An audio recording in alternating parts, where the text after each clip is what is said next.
The Steelers are 4-2 on the season. Steelers coming off a win, 32-13 versus the Raiders. Steelers haven't scored over 30 points in a long time, led by Justin Fields. Steelers play the Jets primetime at home Sunday night.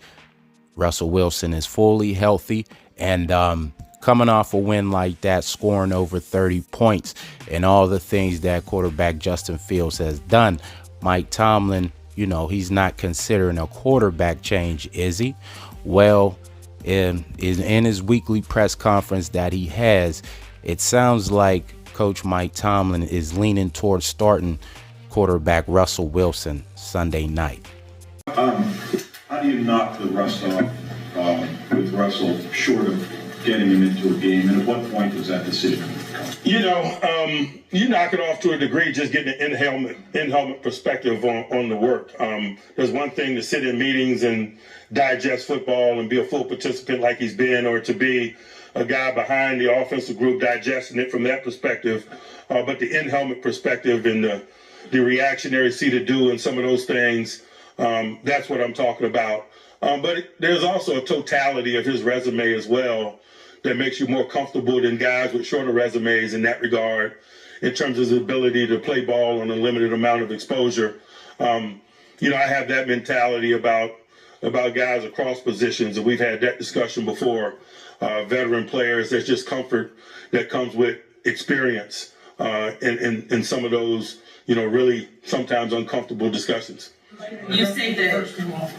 We're going to determine that as we get closer to tomorrow. We got some more strategic meetings today, but I'll acknowledge that Russ proved his health last week, man, and we're looking hard at it this week. It is up for consideration. Mike, what hasn't Justin done, or what does he need to do better? So, you guys are 4-2 to not just make him the starter. Justin has been really good, and we've been really good at times, but not to be confused with great. Man, this is a competitive league, man. We're trying to position ourselves to be that team. And we got a player with talent who hadn't had an opportunity to play, so we're going to potentially explore those things. Sometimes it doesn't necessarily have anything to do with what Justin has done or has not done. Justin has been an asset to us, man. Last week, for example, man, his ability to utilize his legs by design and by ad-lib was a significant component of that game. He rushed for 50-plus yards and 2 touchdowns in game. And so we're appreciative of that. We're appreciative of how he's taking care of the ball. But we're just looking at all the people at our disposal the same way that we do at any position. We acquired, Terrell Edmonds a number of weeks back, who we have a history with. And as soon as we got him up to speed and got comfortable, we started considering ways to utilize his talents. That's what you do in this thing. You better have your foot on the gas at all times. You better look to divide the labor up in the most appropriate way based on who's available to you and healthy, and that's just simply what we're going to do. Mike, is there a scenario where you utilize both quarterbacks on Sunday night? Certainly, there's a scenario. There could have been a scenario where that could have occurred last week. So is it fair to say then that this is more a competition this week in practice of Russ against his own state of readiness, or is this a competition between Justin and Russ? I probably hadn't thought about it in that way as you stated it, but really we're just going to roll the ball out and let both guys work and make decisions from there. Mike, when do you plan to make a decision on that? I don't know, closer to game time. Mike, is there somebody you're looking specifically on each one of those leading up to the week to help you make that decision? I'm looking for top quality play, man, and winning. Not only from them, from all of us. That's what's required in our business. With what you saw from last week from Russ, what was he able to give you that you're looking to build?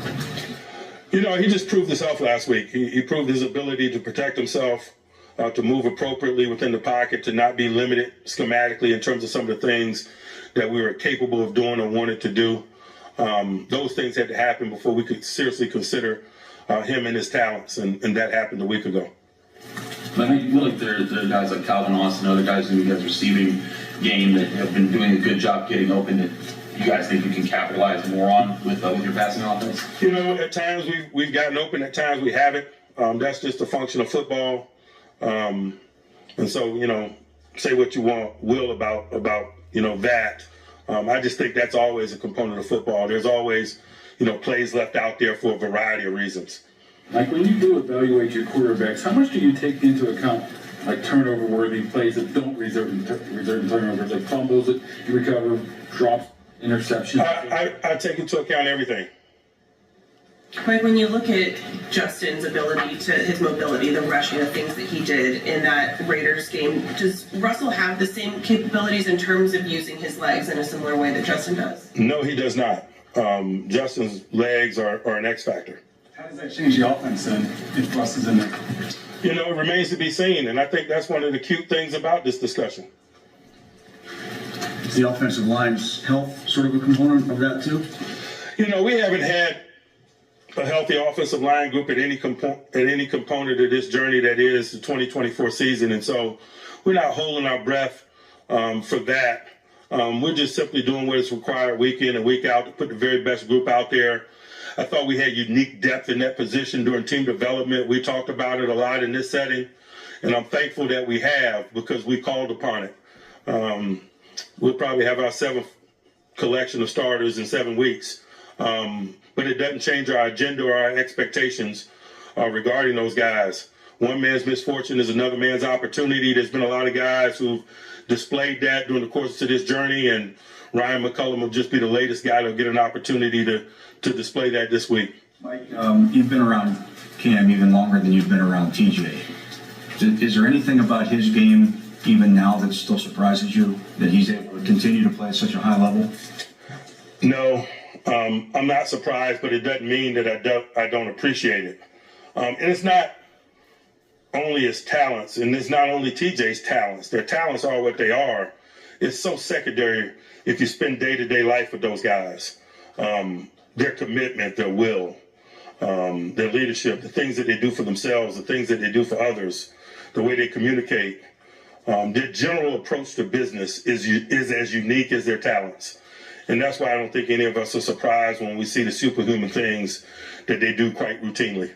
Like you're, I think, 28th in passing yards. Obviously, you're 4-2. Do you feel like that can continue, or is there going to be a time where you need more in your passing offense, regardless of who plays a quarterback? I'm not worried about a time, and statistics such as that. Stats are often for losers. It's comfort food when you're taking L. I just try to focus my energies on positioning this group to win and doing what's appropriate to try to put the best collective together this week and win this game. So just to be clear, Russ, would you consider Russ to be fully healthy at this point? Yes.